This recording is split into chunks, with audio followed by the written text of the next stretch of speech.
Hello everyone, welcome to another exciting episode of Dayspring Discussions. I'm your host, Sean McGahee. In this show, we talk about movies, TV, sci-fi, fantasy, comic books. If you geek out about it, we're going to talk about it. You can listen to Dayspring Discussions on iTunes, YouTube, Podomatic, and Patreon, and contact Dayspring Discussions on the Facebook group, Twitter account, and dayspringdiscussions@gmail.com. Well, happy Thursday, everyone. It is a gloomy Thursday here in Austin, Texas. Been seeing some storms the last 24 hours. Hopefully that'll be some feeding for my grass as it needs a little water, gets a little green, and gets ready for this spring season, so it'll be nice and fresh. Okay, now that the pleasantries out of the way, guys, it's time to get into some news. First off, Ready Player One is the big film coming out this weekend. We had some sneak peeks last night. Now, critics have been saying they really enjoyed the film. I had a friend of mine who loves the book and went and saw it last night, and she hated it. So it's the first negative thing I've heard about the film since all the screenings and previews have been showing. Lisa has been very nervous about this. She loves the book Ready Player One. So she's very nervous about this film. And it happens, you know. There are things that we love that Hollywood makes into a movie or a TV series, and they don't get right. You know, for me, a lot of comic book movies, especially early on, did things wrong. There are things that I don't like about the X-Men movies. I don't like Man of Steel because of things that, or choices they made in regards to Superman. It happens. My biggest example, though, as far as a book, was Percy Jackson. When I saw the first trailer for Percy Jackson and the Lightning Thief, I went and immediately started reading the book. And I read all 5 books before the movie actually came out. Really loved that series. Saw the movie. It was crap. Followed by a second film years later that was crap as well. So I was severely disappointed. And Lisa's been trying to get me to read Ready Player One for a while now. And I don't want to do that because I'm afraid that it might soil my image of it. If I enjoy the film, I'll read the book. And I do a lot of that too, where if I enjoy the movie or the concept of something, I'll read the book. The movie Jumper, which is based off a book, the book is totally different from the movie, just same concept. I enjoyed the book way more. The book is one of my favorite books. The film itself, not so great. So you have those instances there. So speaking of book adaptations, 20th Century Fox dropped their first trailer for The Darkest Minds. Now this is based off a book, and the film stars Mandy Moore, Gwyndolyn Christie, and Hunger Games star Amanda Steinberg. Now, Steinberg plays Ruby in the film, where she is part of a group of runaways with tremendous power who try to fight for freedom in a dystopian world that imprisons teens like them. So based off the trailer, kind of what we got is that a plague or something has happened, and all the kids in the world have died, except those who have survived have got powers. And the government, the adults, they're afraid of them, so they're trying to control them, trying to experiment on them, or kill them, pretty much. Meanwhile, they're trying to run away, trying to find their own freedom so that they won't be hunted by the adults. The film is set to come out August 3rd, and people are calling it a mixture of Hunger Games and X-Men. And with this trailer, it really does feel like that. It looks interesting. I mean, you know, me, I like my sci-fi. I like stuff like this. So it looks very interesting and a concept that I can get behind. Again, it's one of those things where just looking at this trailer, I kind of want to read the book. But at the same time, I don't want to set that expectation for myself. You know what I'm saying, right? You know, books are always better than their adaptations. Lisa, big Harry Potter fan. She watches the movies all the time, but she loves the books, and she always loves to point out the differences between the books and the movies all the time. The book was written by Alexandra Braxton and is directed by Jennifer Yoy Nelson. Now, let me look up here and see what Miss Nelson has done, because it's a name I'm not really too familiar with. I'm sure she probably has done a couple things or something I might recognize. Let's see here. Jennifer Yoy Oops, I misspelled that. Jennifer Yoy Nelson. She directed Kung Fu Panda 2, I guess is her claim to fame. And she worked in the animation department on the Spawn HBO animated series. I like Kung Fu Panda. I didn't see Kung Fu Panda 2. I think there was a third one too, wasn't it? Ooh, she also worked in The Real Adventures of Johnny Quest. Cool. So, as a director, she doesn't have a lot of credits. Looks like Kung Fu Panda 2, Kung Fu Panda 3, and she directed a couple episodes of that Spawn animated series. So, as a director, I'm not thrilled, but that's a pretty solid resume, actually, as far as new directors go. So, I'll give her a little bit of credit. Again, the concept looks really cool. To me, it's just debating whether I want to read the book before I see the movie. You guys fire back on the social media accounts and Gmail account. Let me know what you think. Have you heard of this book before? Did you like it? Are you worried about the movie? Do you think I should read the book? Let me know, guys. Okay, next up, Netflix has announced it will adapt Frank Miller's upcoming young adult graphic novel, Cursed, into a 10-episode series. Now, the funny thing is, this book hasn't been released yet, actually. Cursed is a reimagining of the classic Arthurian lore from the perspective of a 16-year-old girl, otherwise known as the Lady of the Lake. In A Matter of Britain, the collection of medieval literature and myths from which the tale King Arthur first sprang, the Lady of the Lake was a powerful sorceress who gifted Arthur with Excalibur, enchanted the wizard Merlin, and raised the knight Lancelot. In Miller's book, the young girl with gifts joins up with Arthur on a quest to find Merlin and the magical blade Excalibur. This is all according to Deadline, but Miller is best known for his work on Daredevil, Sin City, and The Dark Knight Returns. Now, Miller, along with his writing partner Tom Wheeler, will executive produce this series, and looks like they're going to use the television series to further explore characters from the book, too. So this is pretty interesting. One thing that has been going on in Hollywood is that you see a lot of stuff that is coming from very established writers being optioned as movies and TV series before they're even finished. I remember before Kick-Ass 2 was even done, they already optioned the movie. And you're seeing a lot of that, especially Mark Miller has a deal with Netflix now. So does Rob Liefeld. A lot of these creators are getting their chance to bring their stuff to other mediums just besides the big Hollywood studios. Now, the reason I bring this story up mainly is because I'm a big fan of the Arthurian legend. I love the story of King Arthur. I love, the Once and Future King classic book. There's another one, The Sword in the Lake, I think is what it's called. Another version of the Arthurian lore.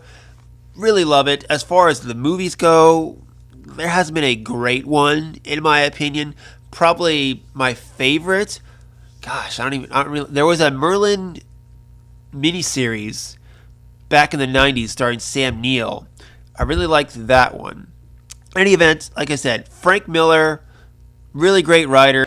He's working on something for Arthurian lore for Netflix. It's got all the right ingredients in this. Could be something special, at least from my eyes. We'll have to wait and see about that. But guys, fire back. Let me know what you think. Okay, and then last official piece of news. It looks like Warner Bros. Animation has released their first sneak peek at their next animated series, The Death of Superman, which will be part 1 of 2 of this animated series. The next one is going to be The Reign and Return of Superman. All of it based off the 1992 comic book of the same name. We got Superman fighting Doomsday, and Superman actually dies. Now, one thing I didn't know from this featurette is that this is all going to be in that DC animated continuity that they've established going back to Justice League War. Warner Bros. Has kind of set up their own animated cinematic universe as well. You got Justice League War, Throne for Atlantis, the Batman films, the Teen Titans films, all of them set in the same world. And honestly, I think they've been more successful with their animated stuff than they have with their live action on-screen stuff. But in any event, it's set in the same thing. Now, with this film, they also said that Superman is also going to have more of an identity crisis as he grapples with the idea of letting Lois Lane in on a secret. You got another great Superman character, Bibbo, coming in. They're going to introduce this character. as well as the rest of the Justice League, like Aquaman, Wonder Woman, Batman, Hawkman. All those who did the original voices are coming back to do those again. Like Rosario Dawson's going to do Wonder Woman. She's done it for the last couple of animated DC films. And with Superman, you have Jerry O'Connell. I'd much rather see the original Tim Daly do it because I am very much looking forward to seeing how they tackle this. The fact they're splitting it into two movies, I feel like they can do something really cool with it. I hope they bring in Cyborg, Superboy, Man of Steel, all those things for the next one. But this one looks like you're just going to focus mainly on the death. The first half of it looks like he's going to be talking about his identity crisis. Then, of course, Doomsday comes in. The Justice League fights him. They can't beat him. So Superman steps in and battles to the death. Again, I find it interesting that they are doing this in the setting of the DC animated universe that they've set up, which I'm cool with. Those movies have been kind of touch and go for me. I've liked some, I haven't liked others. Now with Lois Lane, they're actually bringing in Rebecca Romijn, who is Jerry O'Connell's wife, to play her. And then Ray Wilson, best known as Dwight from The Office, is going to be Lex Luthor. Again, I'd much rather see like Superman animated series voice actors brought in, but they're sticking with the DC animated universe voices. So I guess I just have to accept it. At least we get Nathan Fillion as Green Lantern. That's cool. So that's supposed to come out, I think, sometime in the late of summer, I believe, followed by next year with The Reign of the Supermen. That I'm really looking forward to, how they handle that, what aspects they bring to that. Of course, growing up, I remember the original Death and Reign of Superman storyline.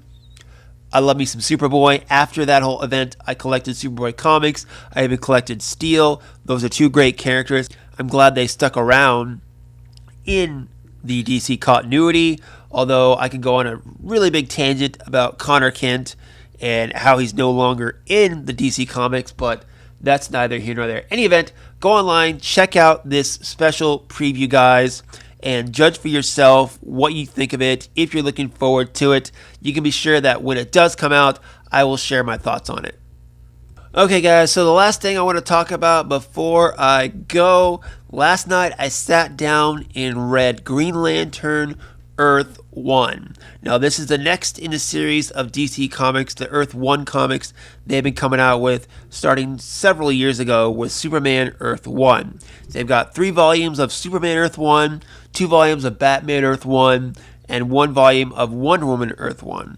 And they've pretty much been half and half for me. I did not like Wonder Woman or Superman Volume 1, but I did like Volume 2 and Volume 3 of Superman, both the Batmans written by Jeff Johns. This one I was very curious about because I'd heard, it was very different, of course, and that's kind of what it's about with these Earth 1 books. They're taking these DC characters and really changing essential parts of them. So in this one, it's written by Karina Bitchko. Is that how you say it? Betchko. Yeah, I'll go with that. And Gabriel Hardman. Now, they've written several things, but nothing really in the DC universe. So I'm not too familiar with either of these writers. In any event, this one plays a little differently with the Green Lantern mythology. So in the Green Lantern mythology, you have the rings, and they go around and they choose the lanterns based off their bravery, their ability to overcome fear. That's why Hal Jordan was picked. This one's a little different. So basically what the storyline is that it's set in the future. Hal Jordan is a guy kind of running away from mistakes. He was part of NASA. Now he's part of a privatized company, Ferris, that goes into space and collects minerals that they can use back on Earth. And he likes doing this so he can get away from Earth and run away from his mistakes. Well, on a salvage mission, he finds a wrecked ship, the dead body of Abin Sur, and a broken Manhunter. Along with that, he finds a ring and a lantern. Of course, he gets the ring and the lantern, gets the powers, and fights a Manhunter and destroys him. Later on, he's found by Kilowog. And you come to find out basically what happened is the Guardians once had a bunch of Green Lanterns. and they felt like they were out of control, so they then made the Manhunters to kill all the Lanterns. And the Manhunters have pretty much been running amok since. Now, in this one, the Lanterns aren't chosen, they're just found. Like, Jordan just found the ring and the lantern, and that's why he's a Green Lantern. They're scattered throughout the universe. They are very low on power because the Manhunters have encased the central battery in this dome, so the lanterns or the rings can't be recharged.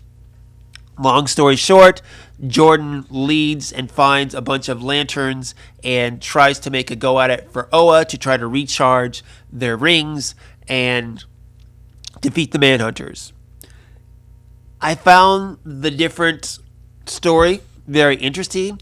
A lot of this book is Hal Jordan and Kilowog. They're kind of the main characters. Kilowog being a little different than what he is in the original Green Lantern mythology. In this one, he's more kind of a down-to-luck guy. In the original one, he's take charge, trainer of Green Lanterns. This one, Kilowog teaches more Hal about his rings, but they also teach each other. Almost like that old Dennis Quaid movie, Enemy Mine. I very much got that vibe from a lot of this book. But I like the slant they did on this. Sure, I love the appeal of Green Lantern, that I'm not a billionaire who has a bunch of gadgets to become a superhero. I'm not a Kryptonian alien. I'm not a demigod. But if you're brave enough, if you're good enough, you can be chosen to be a Green Lantern and have superpowers. That's a good aspect of the Green Lantern mythology. This kind of throws it out the window a bit, but also it's about a guy who has to learn to step up and be a hero. So I enjoyed it. Go check it out for yourself. Let me know what you think, guys. And that's going to be it for me today. As I said, hopefully Sunday I can get Lisa in here. We'll do a review of Ready Player One. And then you guys fire back and let me know what you think. So go see it this weekend. Also, let me know, what do you think of the Darkest Minds trailer? I think it looked very interesting. I've never heard of the property before, so I'm very curious about what the books are like. And then, of course, Death of Superman. Are you looking forward to the animated movie? What do you think? Fire back, let me know, guys. That's it for me today. Until next time, may the Force be with us all.